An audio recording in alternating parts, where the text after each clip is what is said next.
Who's paying for this war? First and foremost, the people of the Middle East, directly in harm's way. But who pays the financial cost if Iran continues to target the lifeline for the region's oil and gas? Maritime employers out of London officially designating this Thursday the Straits of Hormuz, the Gulf of Oman, and the Persian and Arabian Gulf a, quote, warlike operations area. We'll ask what that means and how much pain is to come. The United States far less reliant on the region's crude than in the last time Iran mined the narrow waterway that ships 1/5 of the planet's supply. But how about Asia and Europe, which is bracing for another Ukraine war-style jolt in natural gas prices? As France and the UK dispatch warships, how do NATO allies defend their interests without getting sucked into a war they did not choose? How to handle a U.S. president that's been pressuring them, with some success at times, to relax the switch to renewables and instead drill, baby, drill. More broadly, how vulnerable are Gulf states whose petrodollars fuel massive investments in AI these days and whose skyscrapers in the sand depend on that other precious lifeline, water? How safe, for instance, are the Arabian Peninsula's desalination plants in these dangerous times? Today in the France 24 debate, we're asking just how vulnerable the Gulf is. With us from Washington, in a previous life, her remit was to track sanctioned oil tankers. Noam Raydan, senior fellow at the Washington Institute think tank. Thank you for being with us. Hi, Francois. Can you hear me? Loud and clear. I hope I got that. I hope I got that right about tracking the oil tankers. True, not only oil tankers, commercial vessels with a focus on maritime risks, yes. Okay, we're going to get back to you on that in a moment. From London, Siddharth Kaushal, Senior Research Fellow at the Royal United Services Institute think tank. Welcome to the show. Thank you for having me. From the Italian Adriatic coast town of Porto San Giorgio, he studied and advised Europe's 2022 energy crunch. Ben McWilliams, affiliate fellow at the Bruegel think tank. Good to see you. Good evening, Francois. Thanks for having me. And Craig Kapitas, whose books include Real Life Commodities Caper, Metal Men, Mark Rich, and the $10 billion scam. Thanks for joining us. Thank you. Do not watch the show if you're driving. Instead, listen to it, the France 24 debate, which is always podcastable.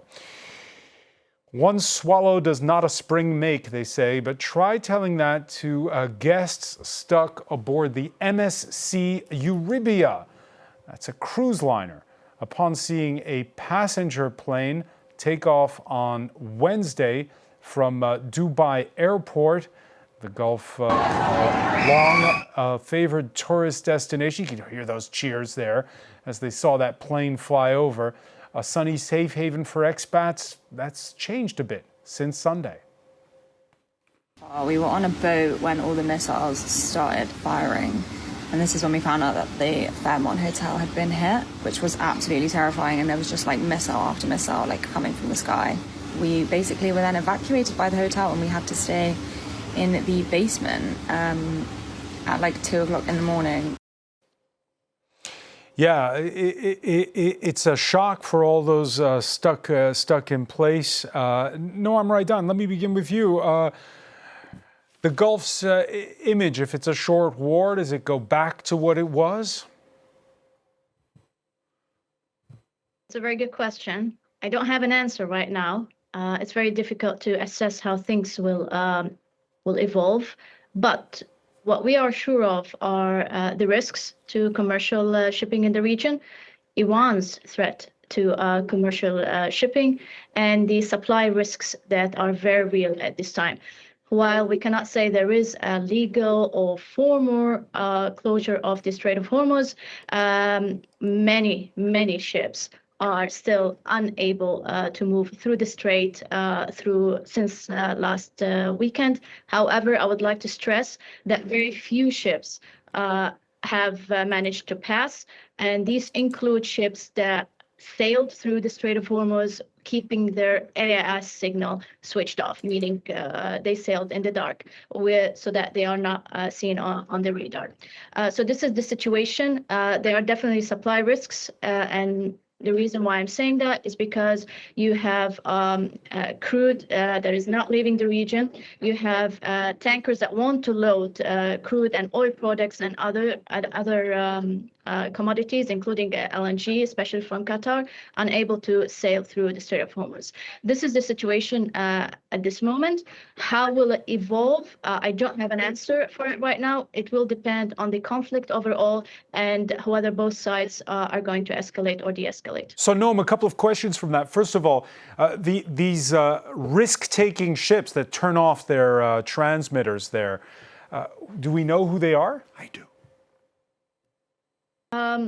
Well, I'd rather not mention names here, but I will give you an example. I tracked ship by ship the risks in the Red Sea, and I tracked the ships the Houthis attacked back then, ship by ship.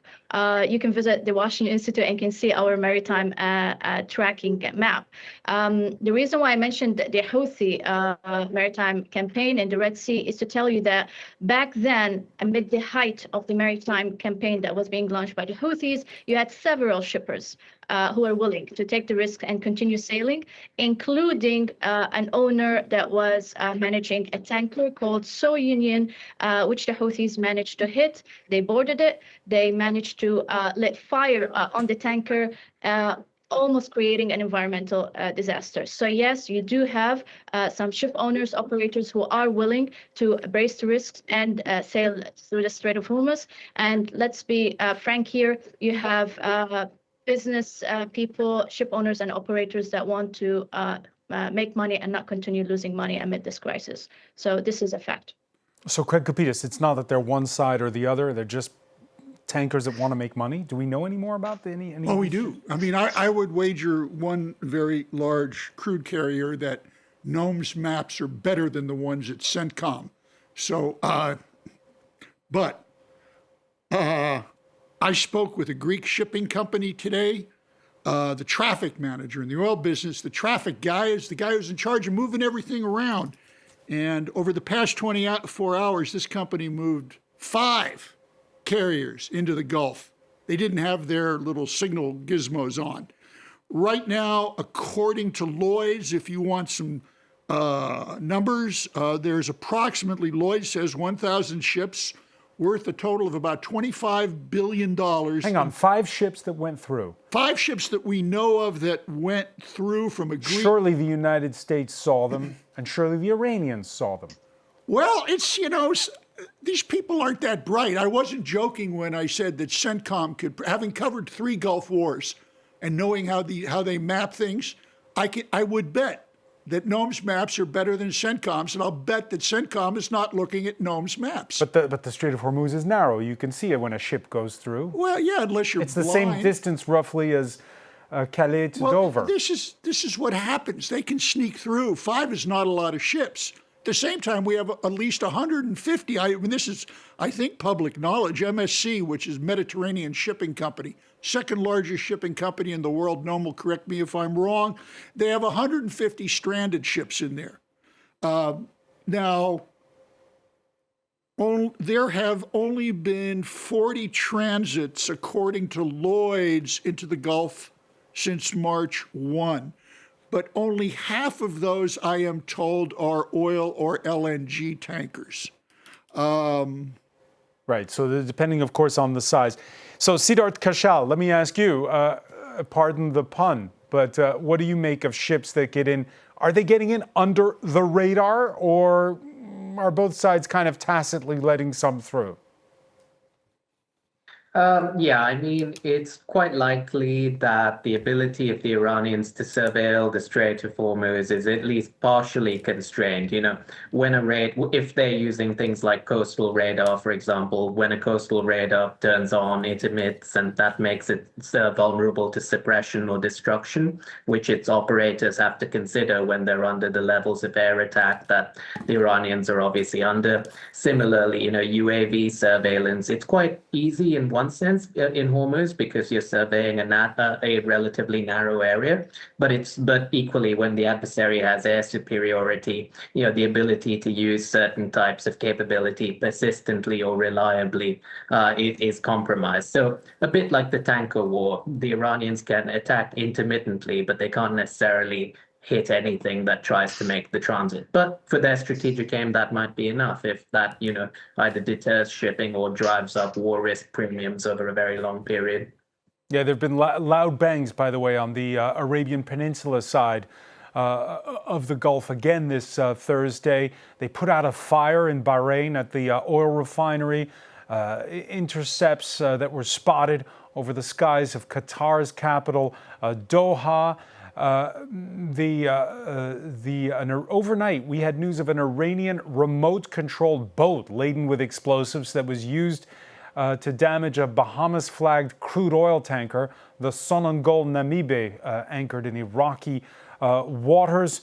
And that, I guess, Siddharth, brings us back to Noam's initial concern over how serious all of this is and how long it can be shut down, or at least not completely shut down, how long flow can be disrupted. How bad is it?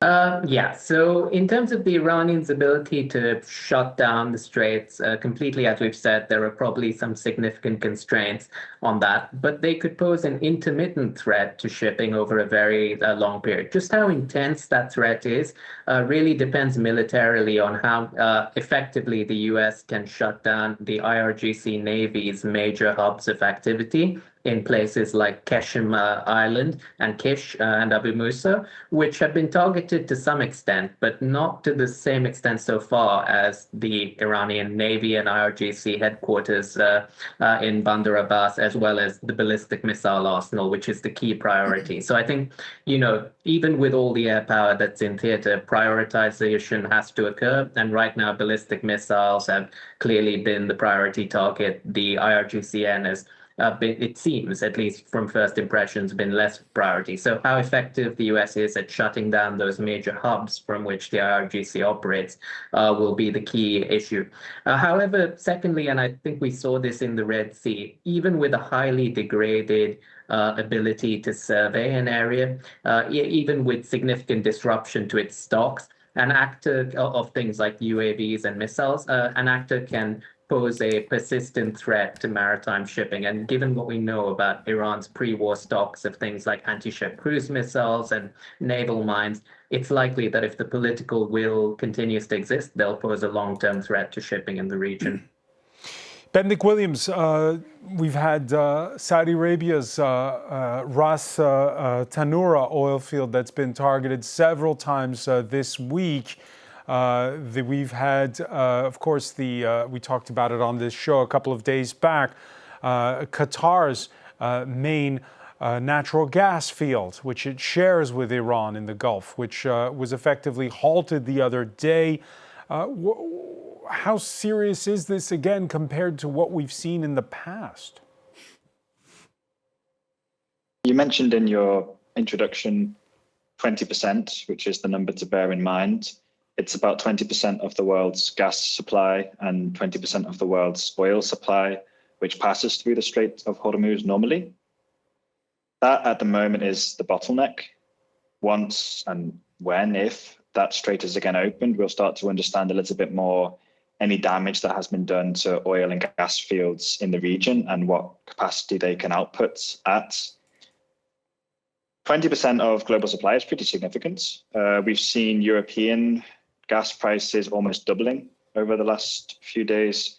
The global crude oil price is up about 10-15% over the last couple of days. If you go to the petrol station down the road, you likely won't see the impact yet because this hasn't passed through into the real economy. This is still traded oil and traded gas. But the eventual impact really will depend on how long the strait is closed for. If it's a short-term thing for a few weeks, a few days, countries have large stockpiles, ships can reroute, and it will be managed. If this goes on for weeks and months, then we'll start to see more serious impacts. If, and there is that fear that the Iranians are keeping part of their powder dry.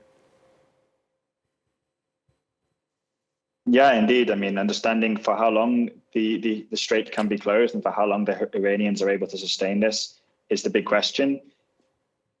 It seems unlikely to me that both the US and China and Asian countries also depend heavily. In fact, they are the ones who depend heavily on supplies transiting through the strait, and they will have a big incentive for the strait to be reopened again. Not to mention Qatar and Saudi Arabia, who's on the other end of this stick. It's Asia and European consumers who will be struggling because prices will rise, but it's companies in the Middle East and governments who, as long as the crisis goes on, are not able to get their crude oil to market and lose the revenue there. So I think we're definitely going to see sustained pressure to get the strait opened again.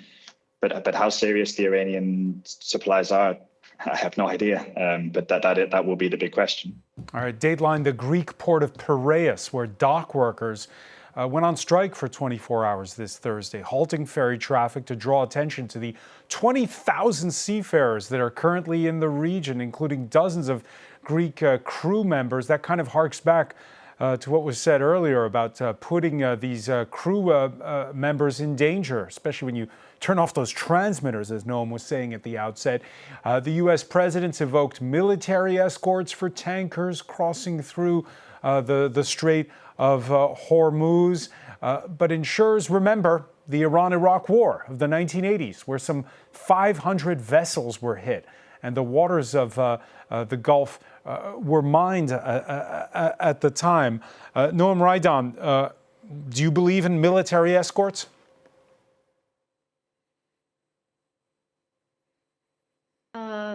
That's a good question, but I'm going to answer it based on my tracking and based on my experience. I'll take you back to the Red Sea. In the Red Sea, we have the EU NAVFOR Aspides, the defensive mission. It has been trying to escort commercial ships due to the Houthi threat over there since 2024. It was established in February 2024. It has very limited assets. It doesn't have a lot of assets to escort every single ship, but it did help to an extent. The situation in the Strait of Hormuz is a different case, in my opinion, because you do have the warships right now focused on a big war in the region. How can they divide their time between escorting ships and the Iranian threat? This is something I don't have an answer to right now. But I'll take you back to the Red Sea experience. Warships can escort, but there will be some limitations at one point, some constraints, especially amid a conflict. Siddharth Kaushal, do you see it happening? U.S. military escorts in the Gulf? Yeah, so I mean, it might well happen, but in some ways it's the sort of function for which the US Navy is least well set up. You know, the US Navy is very much built around concept of strike, whereas escorting and convoying are not something it practices as frequently. And they're also an incredibly vessel-intensive activity. You know, going back to your example of the tanker war, during that period, there were 30 American vessels in the Gulf at any given time, as well as typically an equivalent number from Western European states. Because you typically have to rotate ships on and off duty, what that would mean for the US Navy is a significant drawdown, presumably, of its other global commitments in order to meet convoying duties. In addition to that, there's the question of, is there anything to convoy, which is ultimately a question that the insurers decide. And finally, in the Gulf, some of the shorter range Iranian systems, which are of no problem to the US Navy at the moment because it's operating from beyond the Gulf of Oman, would start to become a threat. Not a threat the Americans can't mitigate, but certainly a threat. Sounds like a quagmire. Yes, in many ways, the more the US Navy gets pulled into the Persian Gulf itself, the more of a challenge it faces. Craig Kupitis? I spoke to a number of oil traders today, including the CEO of one of the largest shipping companies in the world. And the feeling privately is that the power and necessity of the oil market is going to win out over time. Yes, the oil has been spiking, but it really hasn't been spiking all that all that much. $85 a barrel for Brent crude. That's not a lot in the scheme of things. Now let me go on here. What they're worried about is what you just mentioned, was the insurance. And I asked this CEO, I said, well, you run these things called VLCs, which are very large crude carriers. These are the big puppies, double hulled. They got, it's really hard to take them out. Now, prior to the war, he told me he was paying $250,000 US for a single voyage. And now the insurers have upped it to $400,000. That's where they're going to get hit. But then he was quick to add, believe it or not, he says he thinks the Chinese are eventually going to come in and end this thing. The Chinese? The Chinese, because they're 80% of the oil that goes to China comes out of Iran. Now, what a lot of people don't know or forget is that since around 2018, correct me if I'm wrong, Noam, because I know you're up more hip on the numbers than I am, the Chinese government has not been importing oil. They're coming in what are known as freebooters, going to teapot refiners, who essentially are not connected to the Chinese government. What they're getting their oil at, I am told, is from $8 to $10 below Brent market price. Now, this is a classic oil scam. So discounted oil from Iran, the way that India has been getting discounted oil from Russia. It's real simple to do. Let's pick a number, Francois. Let's say $60, just an arbitrary number. Okay, this went on in the oil trade back with Mark Rich when he started the spot oil market. You're selling at 60 OPEC, okay? So the Iranians say, guess what? We'll give it to you for 53. Oh, yeah, they're going to take it. They're going to slap, it's called baptizing. They slap a new piece of paper on the barrel. It comes out. It goes to these teapot refiners, and the Chinese economy goes zoom, zoom, zoom. So I'm not saying that's going to happen. Let's be clear. What I am saying is that in my discussions today for my column at TT, this is what I have been told by people who are in the thick of the oil trade. No, I'm right on. Does that sound plausible?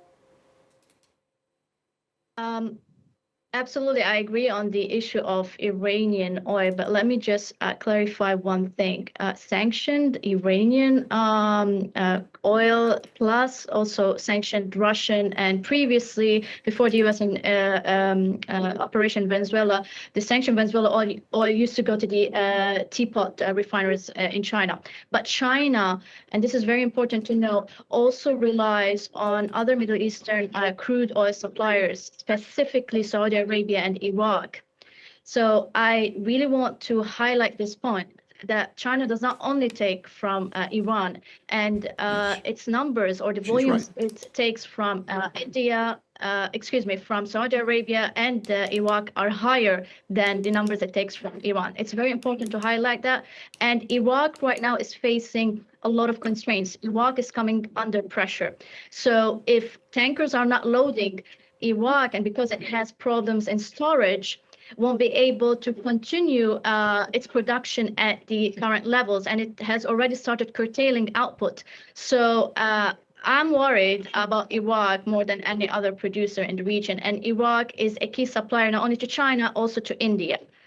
So India and China, these are two giant oil importers in Asia, and not only crude oil, also oil products, specifically LPG and diesel in the case of India. And India is definitely feeling the pressure right now. But Bennick Williams, it's the question of who calls time on it. We've talked about China and India just now. Yeah, the question of who calls time. As I said before, there's losers on both sides of this trade. It's the Saudi Arabia, Iraq, as just mentioned, who's losing out from not being able to get oil to market, losing out on the revenue today, and also potentially impacting production capacity in the future. And then it's consumers on the other end who are also losing out directly. That's consumers in Asia, China, India, also countries like Pakistan and Bangladesh, who are really exposed to LNG imports, particularly feel this immediately. And there'll be pressure there to get the strait back open. But also European buyers. Yeah, I was going to ask you about this, Ben, because picking up on what Craig Kapitas was talking about earlier, paying for those higher insurance premiums for the shippers. Yeah, there's the insurance angle, which is key, and that's driving up prices. And I mean, at the moment, not being able to get ships through there, that drives the prices up. And then for Europe, it's slightly ironic that what we're seeing happening today is a reversal of what we saw happening in 2022. In 2022, it was Russian gas and oil that was cut off to Europe.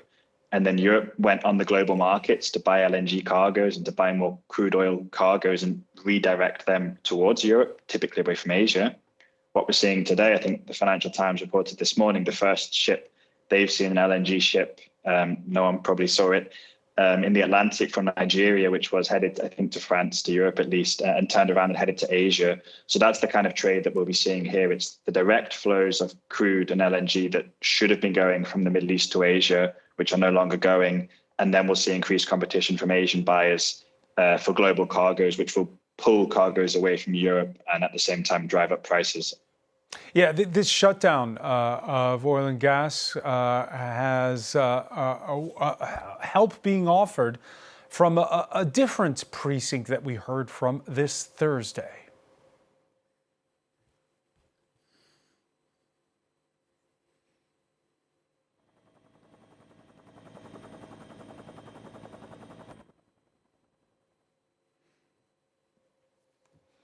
All right, we'll try to play you that clip of the Russian president who spoke earlier.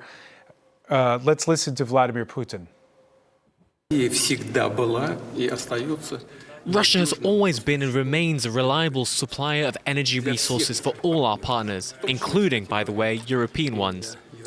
We'll continue to work in this way with those partners who themselves are reliable counterparts, for example, in Eastern Europe, Slovakia and Hungary. We supply them with our energy resources, both oil and gas, and we intend to keep doing so in the future, provided their governments continue the same policies today, remaining reliable partners for us. So, how many people in Europe will hear that siren song from Vladimir Putin and think, well, maybe Slovakia and Hungary are right? Well, I would suggest that none of them believe a word that comes out of the mouth of a war criminal and a gangster, and leave it at that. Perhaps the best response to that is that Israel and the Gulf states are now going to Ukraine to ask for their anti-drone technology, which is desperately needed to take out all the little gnat drones that the Iranians are firing into the region. Like I said, I cannot prophesize the oil market. When I was doing the book and I was trading, I never prophesized the oil market. What I do know is that the oil market and the economics of it will eventually win out, no matter who goes in to convince the Iranians of this. And I can guarantee you it's not going to be done by more bombing. That's for certain. Not going to be done by more bombing. Siddharth Kashal, we mentioned there China and India, who could throw their weight around at some point to get this to stop. Will it come from them, or will it come from the United States itself if the price at the pump rises? I suspect the Iranians are right now in a position where the cost to them of not doing serious, grievous harm to the global economy exceeds the cost of doing it, even if it upsets some of their customers and diplomatic partners.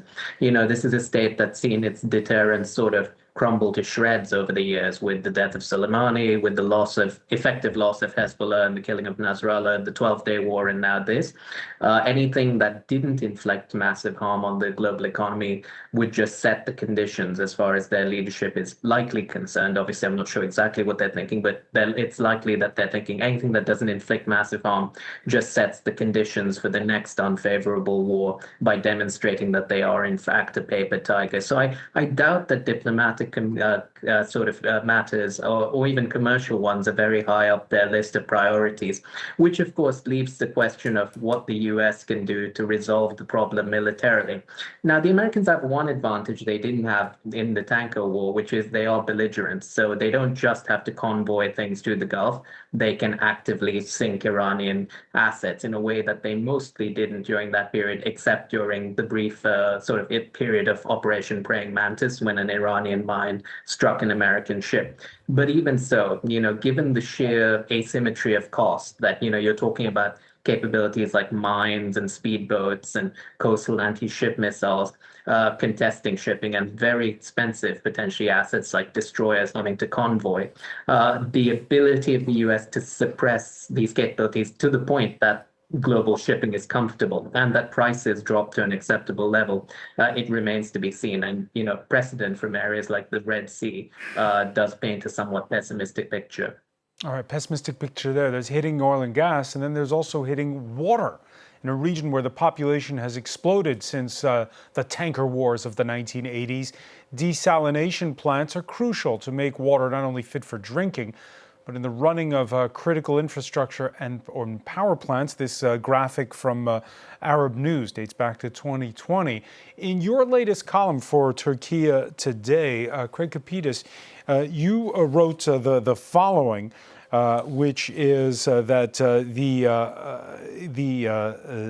you wrote about the issue of what's going to happen. If Iran truly intends to apply pressure on the Gulf states, it doesn't need to strike oil terminals and luxury hotels, hit the desalination plants. The math is lethal. Tell us about that math. Well, you have over 400 desal plants stretched around the Persian Gulf. They're really easy to take out the moment they are taken out, like Saddam Hussein did in Kuwait back in Gulf War I. You've triggered officially World War III.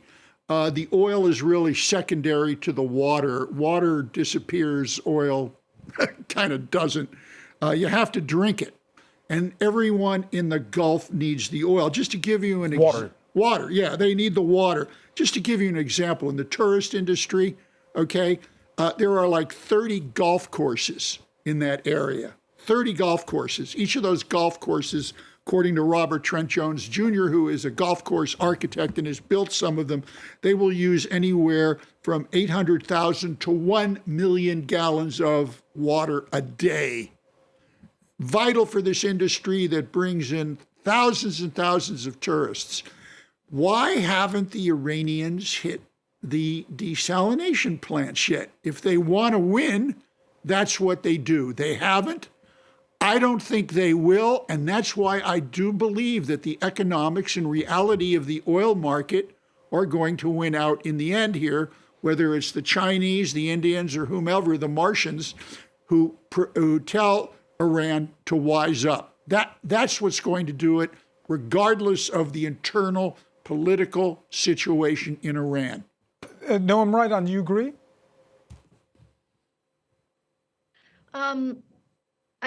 I do believe that there is a escalation ladder, and Iran could probably escalate further with its strikes. When it comes to energy infrastructure, yes, we did see some energy infrastructure in the Gulf coming under attack, but there's still a possibility that Iran might go after more critical energy infrastructure.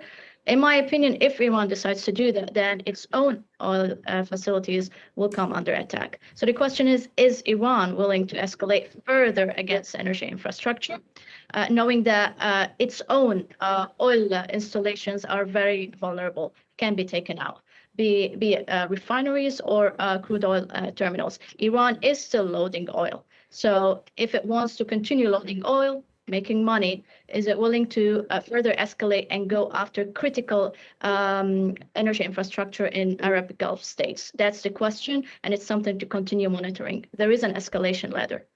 There is an escalation ladder, and we're all watching from the outside. There is, while all this is going on, here in France, as we brace ourselves for €2 a litre at the pump for returning, the fact that Donald Trump's always disparaged the switch to renewable energies and even cut subsidies for them. As columnist Alan Beatty writes in the Financial Times, whatever Trump does next, unless he actually starts carpet bombing solar farms, it's unlikely to threaten a development model based on renewable energy. He points to countries like India, which have exceeded their onlining of renewables much more than was predicted in the past year. His column references this week's trip by Canada's Prime Minister to India. Let's listen to Mark Carney. Today, we are launching a strategic energy partnership with significant potential to expand bilateral energy trade. We've signed, as you've seen, a new critical minerals partnership spanning development, processing, and secure supply chains for clean energy, electric vehicles, and advanced manufacturing. We're deepening our cooperation in clean energy, expanding collaboration across wind, solar, and hydrogen.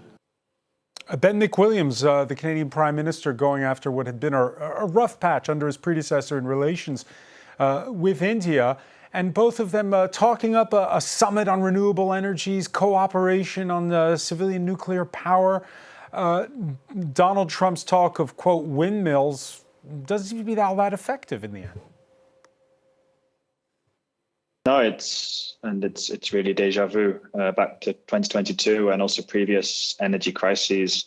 The way for countries like the European Union, like Canada, like China, to become more secure is to reduce their fossil fuel demand, to reduce their fossil fuel imports. And the way of doing this is building out clean sources of electricity, building solar, wind, nuclear power, and then ensuring that much more of the economy than today consumes that electricity.